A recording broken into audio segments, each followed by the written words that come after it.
आज की इस वीडियो में SSC CHSL 2022 एंड यानी जो अभी जो है हमारा फॉर्म फिल हो रहा है, आपको पता है कि 5 जनवरी 2023 तक हमारा फॉर्म जो है फिलअप होगा। तो साथियों इसके बारे में हम डिटेल जानेंगे कि आखिरकार जो मेरा अनुभव खुद का एक्सपीरियंस रहा है कि मैंने किस प्रकार से पिछली बार क्रैक किया एग्जाम को, ठीक है, और उसके अकॉर्डिंग क्या अब इस बार जो है लास्ट ईयर के हिसाब से देखा जाए उसके अकॉर्डिंग जो एक्सपेक्टेड कट ऑफ होगी इस बार टीयर 1 की कितनी कट ऑफ रह सकती है, ठीक है। और उस पर हम पूरा काफी एनालिसिस किए हैं कि आपको कितने नंबर पे आपको क्वालिफाई हो जाओगे आप टीयर 2 के लिए, ठीक है। इस पर हम देखेंगे क्योंकि आपको एग्जाम जो है बहुत जल्द यानी कि मार्च में आपका एग्जाम है। आपने कैलेंडर देखा ही होगा कि जो जारी हुआ कल की डेट में शाम को। इस बार अपना जो कट ऑफ है वो कहीं ना कहीं बहुत ही इंक्रीज होने के बजाय आपकी बार डिक्रीज ही होगा। आप सोचेंगे इस पे डिपेंड करें, इसके फैक्टर्स में देखेंगे। चलिए फैक्टर्स की बात करें तो नंबर ऑफ फैक्टर्स क्या है, इसके फैक्टर्स क्या है, कैसे क्या कट ऑफ निर्धारित होगी, क्या स्कोर होना चाहिए आपका, ठीक है। तो देखिए ये डिपेंड करता है, आपको सभी को पता है कि टोटल नंबर ऑफ वैकेंसीज पर। नंबर ऑफ वैकेंसीज यानी टोटल वैकेंसीज कितनी है इस पर डिपेंड करता है। Total number of appear candidates, कितने कैंडिडेट्स एपीयर होते हैं इस पे, ठीक है। और प्रीवियस ईयर कट ऑफ क्या रही है, ठीक है, इस पर डिपेंड करता है। हमेशा देखिए होता है कि 1 ईयर का डिफरेंस होता है। अगर 2020 में इंक्रीज हुई तो डिक्रीज हुई, यानी कहीं ना कहीं थोड़ा फैक्टर्स आपको जो है इंक्रीज एंड डिक्रीजेस वाला फंडा चलता है। अब आपको समझ में आएगा। और डिपेंड करता है हमारा यानी कि 4 फैक्टर, नंबर ऑफ 4 फैक्टर्स ऐसे हैं जो फिर पूरी वैकेंसीज के कट ऑफ को लेकर के आपके सिलेक्शन तक के पूरे फैक्टर्स आपको डिपेंड करता है इस पर, यानी कि। और चौथे नंबर पर हमारा जाता है नंबर 4 एग्जाम डिफिकल्टी लेवल क्या है। ये सभी हमारे फैक्टर्स हैं जो कट ऑफ को निर्धारित करते हैं, ठीक है। अभी देखिए हमें नहीं पता कि टोटल नंबर ऑफ वैकेंसीज कितनी है।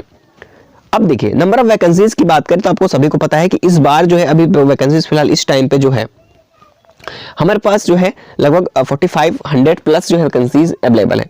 आपने देखा होगा कि सीजीएल जो अब की बार हुआ, ठीक है, जो सीजीएल हुआ उसमें आपने देखा कि 20,000 प्लस वैकेंसीज थी, लेकिन बाद में क्या हुआ सब मिला करके जो जीडीएस वाली है सब कुछ टोटल लगभग 38,000 के आसपास जो है वैकेंसीज बढ़ चुकी हैं। तो अब की बार ये देखना कि 45 ही नहीं, लगभग ये भी हमें लगता है कि लगभग 10 से 15,000 के आसपास भी ये जाने वाली है, आप ये समझ लेना, ठीक है।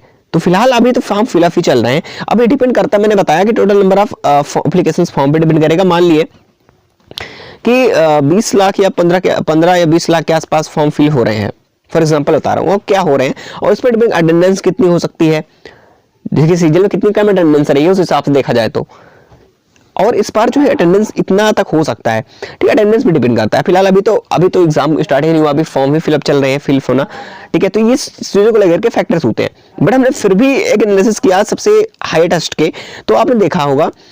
तो इस बार देखिए सीजीएल का, देखिए यहाँ पर सीजीएल का टीयर 1 एंड टीयर 2 की बात करें तो टीयर 1 पहले मैं सिलेबस की थोड़ा बहुत बात कर लेता हूँ। अभी मैं कट ऑफ की तरफ आ रहा हूँ, टारगेट स्कोर क्या होना चाहिए आपका, कि अभी से आप जो है टारगेट स्कोर लेके जा रहा हूँ। मेरा खुद का एक्सपीरियंस हो रहा है अभी तक, जो मैंने खुद का एक्सपीरियंस किया, खुद क्रैक किया। देखिएगा यहाँ पर देखिए डिपेंड करता है इस पर कि आप थोड़ा सा यहाँ पर अगर देखें तो इस बार जो पैटर्न में चेंजेस हैं ये क्वालिफाइंग है, आप सभी को पता है ना, क्या ये क्वालिफाइंग है। तो आप इतना क्लियर कर सकते हैं भाई, ठीक है, अच्छी तरीके से। तो यहाँ पर देखो कि आपको जैसे पहले था वो ये वाला पैटर्न टीयर 1 का सेम है, ठीक है ना, कि 25 क्वेश्चन हैं 50 मार्क्स के, यानी कि 1 क्वेश्चन पर 2 मार्क्स के, और 60 मिनट टाइम वही है सब कुछ। तो यहाँ पर अब की बार क्या कुछ चेंजेस देखने को मिलेंगे, आप जरूर देखने को मिलेंगे। कैसे मिलेंगे मैं आपको भी बताऊंगा। थोड़ा कट ऑफ देखिए, चेंजेस इसलिए देखने को मिलेंगे, कारण ये रहा है कि अब की बार क्वालिफाइंग है, ठीक है, और वैकेंसी भी डिपेंड करता है, वैकेंसी बढ़ भी सकती है, ये भी कुछ समय बाद जो है आपको अपडेट पता चल जाएगा, ठीक है, जैसे ही ऑफिशियल वेबसाइट पर। तो यहाँ पर देखिए अगर जनरल कैटेगरी से हो कम से कम साथी हो तो इतना आपको टारगेट स्कोर लेकर के चलना है, नहीं कि 125 to 130 के आसपास। ओबीसी में 120 से 125, ईडब्ल्यू से तो 115 से 120, एससी की बात करें 100 to 110, ठीक है, आप देख सकते हैं। एसटी की बात करें 95 to 15, ठीक है, ऐसा चल सकते हैं 105 तक।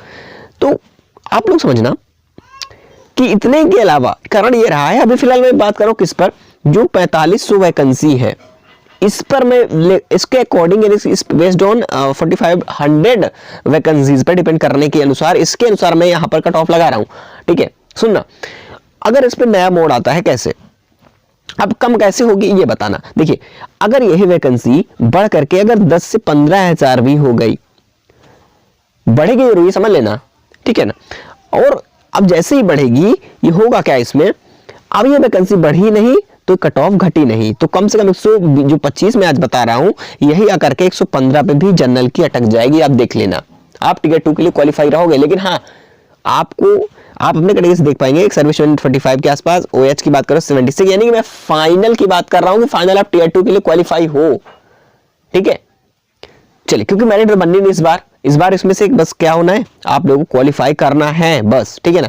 कट ऑफ तो भाई आपको क्राइटेरिया जो है वो पास करना ही पड़ेगा, बट मैं कह रहा हूं कि अगर आपको 4500 पे जब इतनी कट ऑफ जा जाएगी अब इस बार, तो समझ लीजिएगा कि अब अगर वैकेंसी 10 से 15,000 हो गई, तब ये समझ लेना कि आपकी कहीं ना कहीं कट ऑफ डिक्रीज तो होगी। डिपेंड करेगा अटेंडेंस और total number of application form पर, वो जैसे ही फिलअप हो जाता है वो आपको हम डाटा दिखाएंगे, ठीक है। फिलहाल इस बार जो जिस हिसाब से चल रहा है उसी अकॉर्डिंग में बात कर रहा हूँ, तो टारगेट स्कोर लेकर के चलना ही है। नंबर ऑफ क्वेश्चंस की बात अगर बात करूं, तो अगर मैं टारगेट स्कोर बात करूं कितना होना चाहिए आपका, तो कम से कम 65 टू 70 के आसपास अगर इस बार अगर अटेंडेंस आपकी रहेगी, आप, मैं कह रहा हूं जनरल फाइट कर जाओगे, ठीक है। 65 से अगर मैं फॉर एग्जांपल बता रहा हूं कि आप टारगेट लेकर के चलेंगे जितना हो सके अच्छा, लेकिन अगर एवरेज स्कोर की बात करें तो आप 65 टू 70 के आसपास अगर आपका मार्क्स बन रहा है तो आप जनरल भी क्वालिफाइड हो, बाकी सभी कैटेगरी तो डिक्रीज होंगे ही, कम भी नंबर रहेगा फिर भी। तो नंबर ऑफ क्वेश्चंस की 65 टू 70 अटेम्प्ट कर रहे हैं, एकदम राइट अटेम्प्ट एक्यूरेसी अच्छी है, रो मार्क्स अच्छे हैं, तो आपके सिलेक्शन की कोई नहीं रोक सकता है। टियर 2 के लिए यानी क्वालिफाइंग मार्क्स है, तो टियर 2 में आप जो है चले जाओगे, ठीक है। तो फॉर एग्जांपल हमें टारगेट लेकर के अधिक में चलना पड़ेगा, ठीक है, लेकिन कट ऑफ कहीं ना कहीं कम जाएगी। अब डिपेंड करेगा उस पर, देखिए क्या टोटल फॉर्म कितने फिलअप हो रहे हैं उस पर बात करेंगे।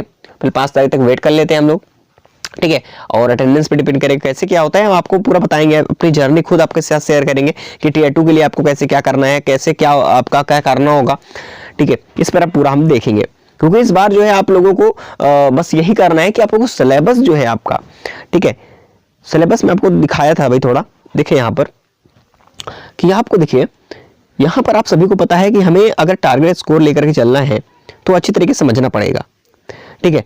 तो इंग्लिश में देखिए आप करने अच्छे कर सकते हो ऐसे, ठीक है, क्योंकि reasoning and mathematics quantitative aptitude, ठीक है।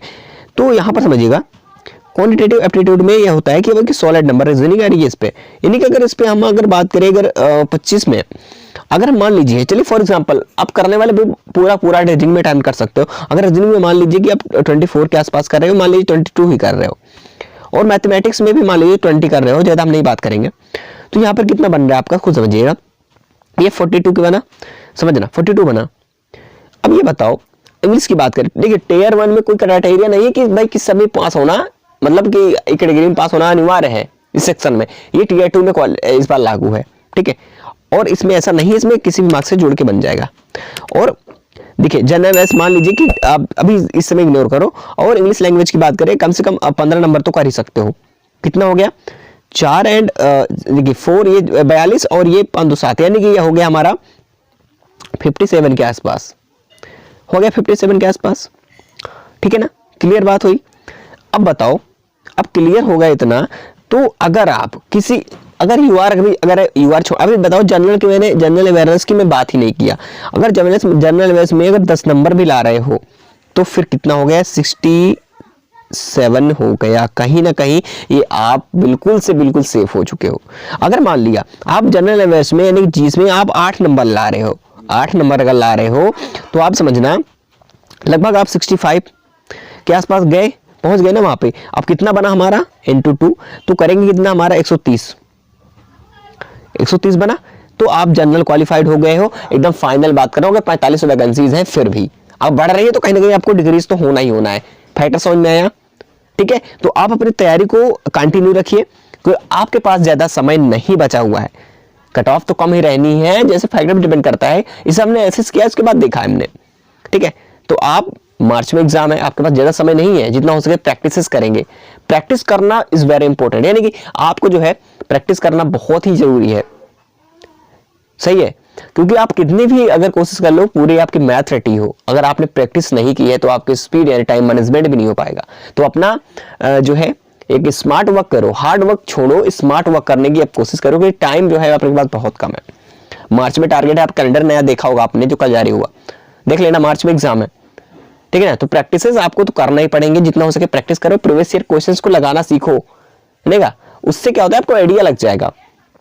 बाकी जो चीजें मैं डिटेल में बात करूंगा नेक्स्ट वीडियो के साथ, तब तक चलता हूं, आपको समझ आ चुका होगा। नए चैनल पे सब्सक्राइब करके रख लेना, बेल आइकन प्रेस कर लेना ताकि अगली वीडियो आप तक नोटिफिकेशन के जरिए पहुंच जाए।